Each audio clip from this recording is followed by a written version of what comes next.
You can't do that on television. That was true up until 1979 when this baby came along. A local product from Ottawa, Ontario. From 79 to 81, they filmed locally, right? They had all kinds of local talent from around that area. Lots of kids, lots of youth.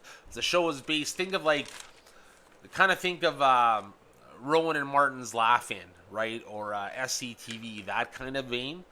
But it is, but obviously more for adolescents and like early teens, right?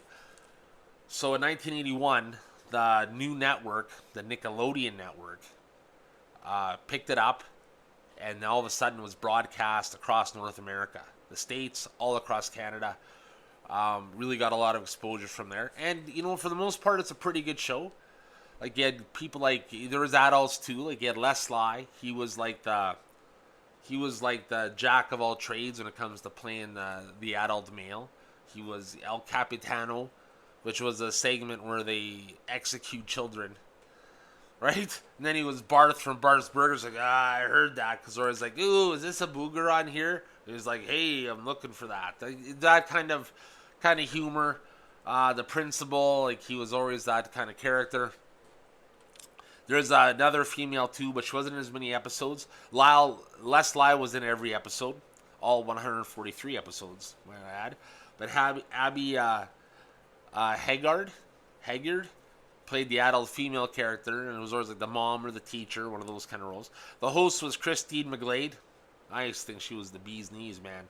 But they called her Moose on the show, which is kind of one of those things where it's like a lot of shaming in general on the show, right? The biggest thing that introduced probably, and they still use it today, is green slime.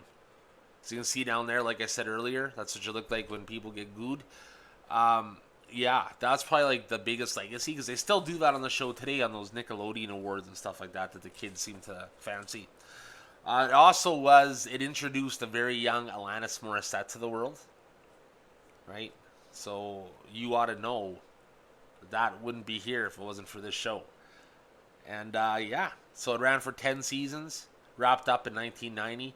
As the kids got older, they kind of dropped out, they kind of swapped out. They tried to bring like new kids in and keep it going, but I think it was the original cast. They were so talented that it worked, right? It just clicked. I don't think you could catch that lightning in a bottle again. And ultimately, I think that's what happened. But do you remember just why exactly you can't do that on television?